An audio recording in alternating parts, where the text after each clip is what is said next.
For the last WWE pay-per-view heading into WrestleMania 29, I personally found Elimination Chamber to be nothing short of lackluster. I don't think they really had any idea what they were doing going into this pay-per-view, or exactly how important this pay-per-view should have been built up. The Rock vs CM Punk build-up was pretty much non-existent. The Rock was giving pretty dull promos on Raw. CM Punk didn't seem to have any direction whatsoever. The whole thing with Paul Heyman, Brock Lesnar, The Shield and CM Punk currently doesn't make much sense. And the pay-per-view itself came out looking a little bit crap when compared to other pay-per-views that were meant to hype and build up into WrestleMania 29. This one just didn't make too much sense for me, and while I do certainly still recommend that you guys watch it, I would only give it a good 3 out of 5 stars, just for the simple fact that it was missing a hell of a lot and it didn't really make much sense. The first match on the show, which was a pre-show match, saw Brodus Clay and Tensai defeat Rhodes Scholars. Now, I don't understand this. I'm kind of glad that it was a pre-show match because I would have been a little bit pissed off. Damien Sandow and Cody Rhodes are a brilliant team, whereas Brodus Clay and Tensai don't really make much sense. I'm a huge fan of Tensai, don't get me wrong. I was a huge fan of his work in Japan, and I even liked him back in like 02 and 03 when he was the A-Train. I just think he's a big man with a lot of big talent and a lot of big potential, but the WWE just doesn't seem to acknowledge that and instead squashes him and makes him wear drag. Whatever, I'm glad this was a pre-show, but I'm still a little bit pissed off that Clay and Tensai went over. The first match on the show saw Alberto Del Rio defeat the Big Show for the World Heavyweight Championship. Now, this match sucked. The Alberto Del Rio and Big Show feud has run its course, and it ran its course a long time ago. I don't really particularly like seeing these guys together in the ring. I'm a big fan of Del Rio and I'm a big fan of Big Show, but I don't like Del Rio as face, and Big Show, while making a great heel, just these days he's better off as face. These two didn't put on a spectacle of a match, so to speak, and I'm kind of glad that this was the opener because it just didn't really make much sense. I mean, they've done it so many times before. Just get with it, guys. Del Rio needs to drop the belt back to Big Show, put Big Show in a feud with someone else, but it's most likely going to be Del Rio's going to be feuding with Christian heading into WrestleMania. We'll see about that. Second match on the show, Antonio Cesaro defeated The Miz via disqualification for the United States Championship. Now, I'm a huge fan of Cesaro, but I don't think that The Miz's babyface turn has worked very well thus far. Miz is a gifted heel.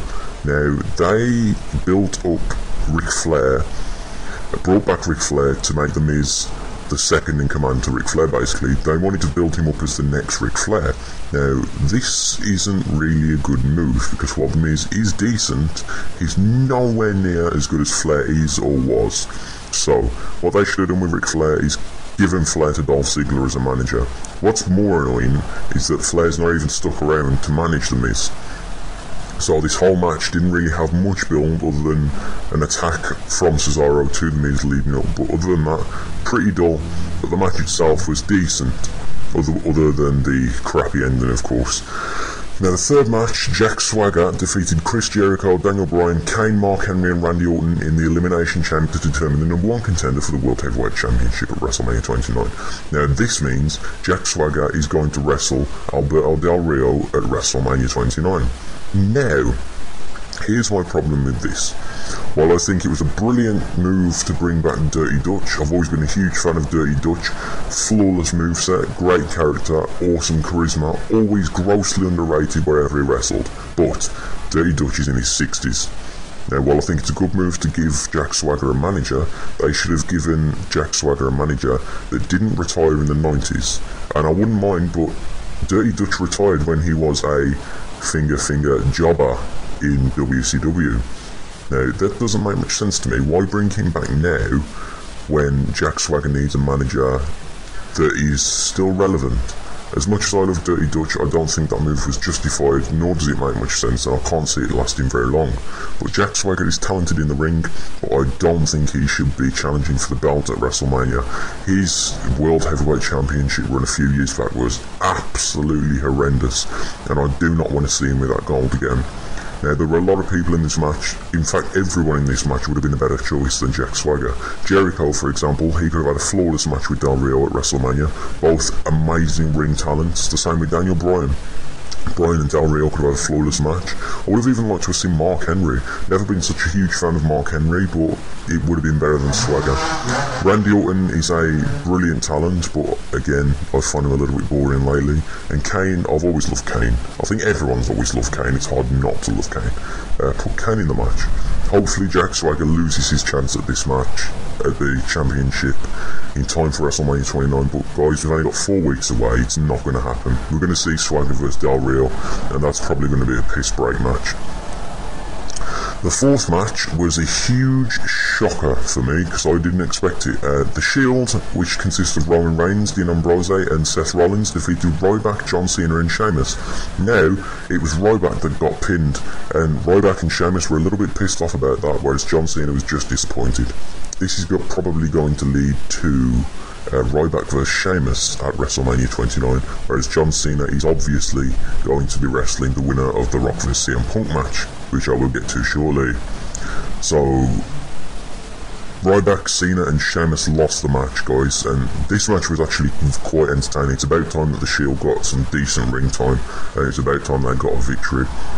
Considering they've been buried the past few weeks on Raw, past month since their debut, should I say, because they haven't really had any decent moments or memorable moments at all. It's great to finally see the Shield back on track to being built up in the right directions. So I definitely recommend this match, but again, it was good, it could have been better. But all these guys have...